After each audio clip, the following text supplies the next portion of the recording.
Okay everyone, welcome to your last note-taking video. This is the final instruction on note-taking that you'll do during this summer course. We are going to use the article obey at any cost. It is available to you on D2L and content. It's probably a good idea to print it. While I have taken screenshots of the different pages, it'll be easier if you have your own copy in front of you. Also, it would be a good idea at this point if you pull up the reading from last week, the textbook chapter on operant conditioning. It will be helpful because I'll do a lot of comparing between that chapter as well as obey at any cost, and I'll talk about how to do outlining and Cornell notes from textbooks as well as from articles. So it'll be helpful for you to have that out also. Okay, let's get started. First, remember step 1 of the reading process is always to do your preview, always picture walk. So when you do that and you kind of picture walk through the obey at any cost article, you should notice that yes, there's a picture. If I'm just looking on the first page, what I notice is I have headings and I've got a picture. Those are good features of nonfiction text, and if I look through, I can see lots of headings. Those headings are important because I can divide up my notes by using the headings that the author's already given me. I also notice that I know that obey at any cost. I know enough about Milgram at this point to know that it was a psychological study on behavior, and so I know that they run psychological research like science experiments, right?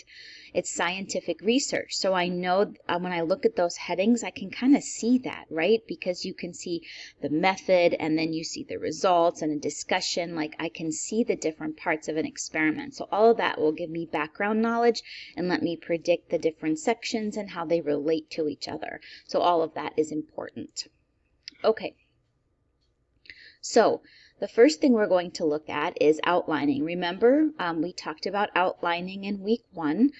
We like outlining because it keeps the information hierarchical. You can see what those big broad points are and what the supporting information is, and that is super important. One of the things that is really nice about textbooks is that often using the headings and the subheadings, they've kind of already outlined the chapter for you. Let me show you what I mean.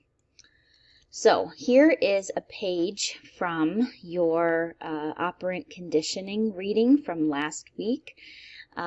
So when I look at that, right, I can see that there's a blue heading here, and this blue heading is the 5th blue heading in this chapter on operant conditioning.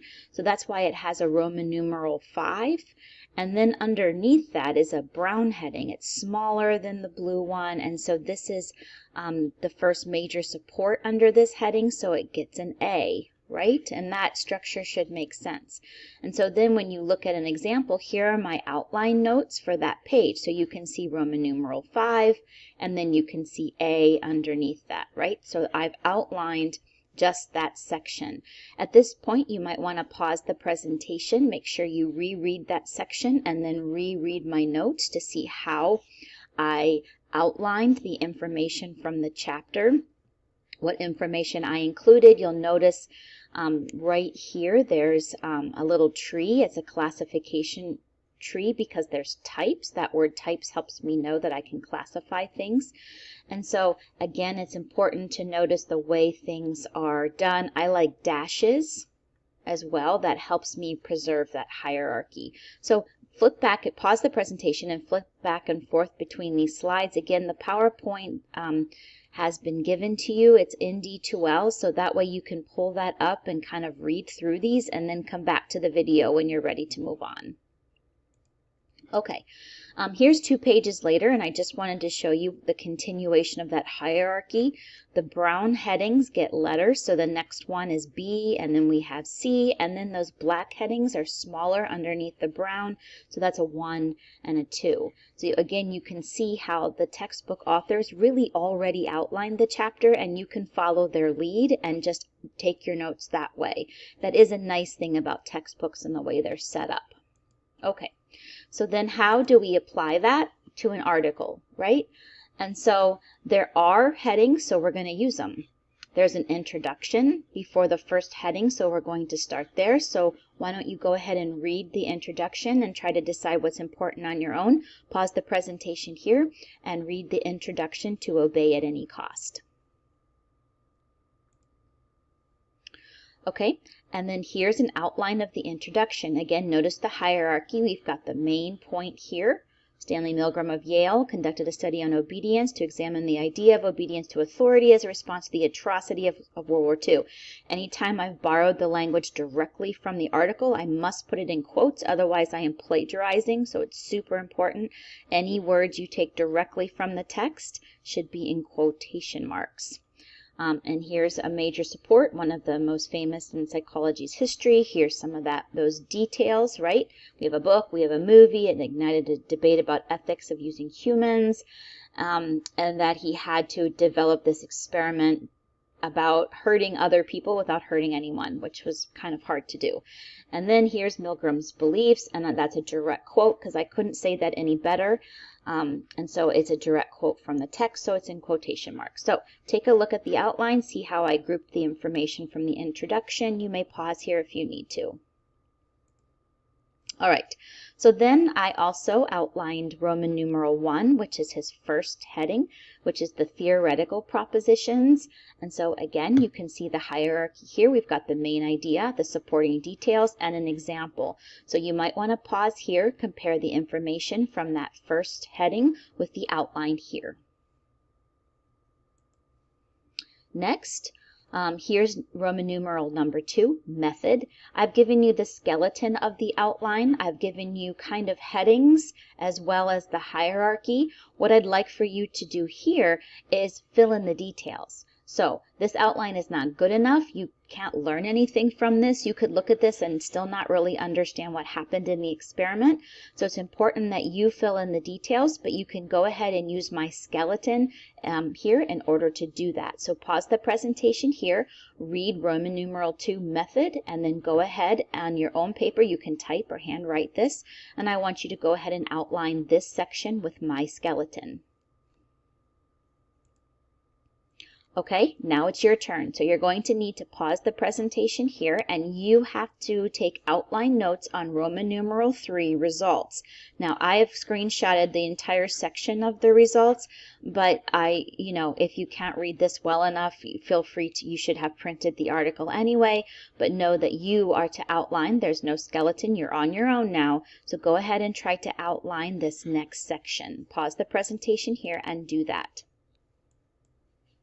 All right, so here's what you're turning in for outlining. Your outline note-taking assignment should consist of the following. First, your notes using my skeleton outline on number 2 method, and your notes on number 3 results. And then I want a brief reflection. How did it go? What question, comments, or concerns do you have about outlining? These 3 components should either be typed or handwritten. If you hand wrote your notes, you will take a picture or scan it and upload it to the assignment folder. If you typed, you can just submit the file. Now you can wait to do that because there is a part 2 and a part 3 to this assignment. All right, so now we're going to move on to Cornell Notes. First, I'm going to show you how to do that with a textbook, and then I'll move back into the article. So remember Cornell Notes, and we've done these before. Week 1, we talked about Cornell Notes. Actually, I taught you how to do it from an outline. We were listening to that video based on Skinner's research. Actually, that was on Harlow's research. It was on neglect. Okay, so there's 3 sections. Here are your key points or questions column. Here's where you take your notes on the right side, and then when you get to the end of a section, there's this optional summary part at the bottom of the page. Some of you may like to use that on the bottom of every page, and some of you may only use this bottom summary part at the end of a certain chapter or a section or something like that. This one is optional. When I learned Cornell Notes, we did not do this part, but I know a lot of students like to do it, so this one to me is kind of an optional thing, and where you put it is also up to you. All right, so I want you to look at these 2 pages from the operant conditioning chapter. You need to refamiliarize yourself with these pages, 256 and 257. Take a minute, pause the presentation, and reread them. You can't really see them here well enough, so you'll have to pull up that file from last week. Okay, so here are my Cornell notes. That's why you need to have the chapter out, so you can compare the information in the text from page 256 with the notes that I took on them. If you'll notice, I used questions in the left, right? There's a question here, and then I've got the two main categories from this page here, and then my notes. If you'll notice, there's still a hierarchy, main idea, support as an example, main idea, example, main idea, example. So there's a hierarchy there. So I preserved that in my Cornell notes. All right, now next, here's the next page, 257. Now you can see how I took all of the information from page 257, and I have a guiding like test question here, and I stole that right from the top of the page. How does the timing of reinforcement and punishment influence behavior? And then I've answered that question in here. So again, take a minute, compare the information on those two pages with the notes that I've taken. Okay, so now we're going to move to Cornell notes with the article obey at any cost. So first, we left off here. So I want you to read the section on discussion, and I want you to think how you're going to take Cornell notes on this. Pause the presentation here so that you can do that. All right, so here are my Cornell notes. So you can see I've got discussion because that's the heading. I kept it. And then Milgram explains why here, and I've got all of the different reasons that Milgram came up with to explain maybe why there was such a high number of compliant people in his study. Okay, so take a look at this information and see how I did it and how I took notes on it. All right, so here's the next section.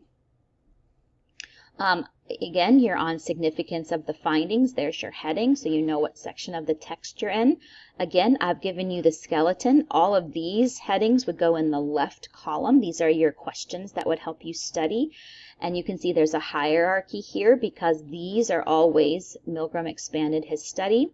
So I want you to pause the presentation here, and I want you to take this information and I want you to fill out the right side of your Cornell notes. So basically you're answering these questions on the right side.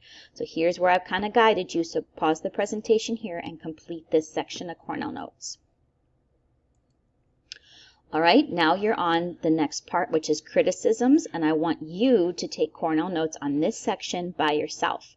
Hopefully I've given you enough support that you're ready to try it on your own. Pause the presentation here, take Cornell notes here. All right, and this is the part 2 assignment. You should have your Cornell notes from significance of the findings. That's the one where I gave you the left column and you filled in the right. You may include the optional summary section at the bottom if you want to, but that's not a requirement. And don't forget about sketch notes. We talked about those when we did our Cornell notes from the video. You can certainly use those again. They're a great idea. If you're a visual learner, I would suggest using those. And then you should also have your complete Cornell notes on criticisms. Okay, so then the final section, part 3 of the assignment, is on the recent applications. This is the last heading in Obey at Any Cost. You get to pick whichever note-taking strategy you feel the best about and take notes using it. So remember, we've learned 4, SQ3R, annotation for purpose, outlining, and Cornell notes. Those are the 4 that we've learned. So pick your favorite, take notes on this last section, recent applications, using it, and then at the end of your notes, include a brief reflection. What made you choose the strategy you used? How did it go? And what questions, comments, or concerns do you have about note-taking? Okay, so this is the last part of your assignment. So you should have part 1, part 2, part 3. And to be clear, this is what you're uploading in D2L. First, your part 1 outline assignment. Second, your part 2 Cornell notes assignment. And finally, the one that you picked for the last section of Obey at Any Cost. This is the last section that you're uploading. Those are the 3 assignments. Please let me know if you have any questions. And at this point, we should be done with the note-taking instruction. And from now on, anytime I assign note-taking, you will be allowed to pick whichever kind worked the best for you. Okay, good luck, have fun, and again, remember I've uploaded the presentation. This PowerPoint that I used to do this video is also given to you in the note-taking folder, so if you need to go back, if I went too fast at any time, you can certainly look at the presentation on its own, or you can re-listen to the video. Okay, great.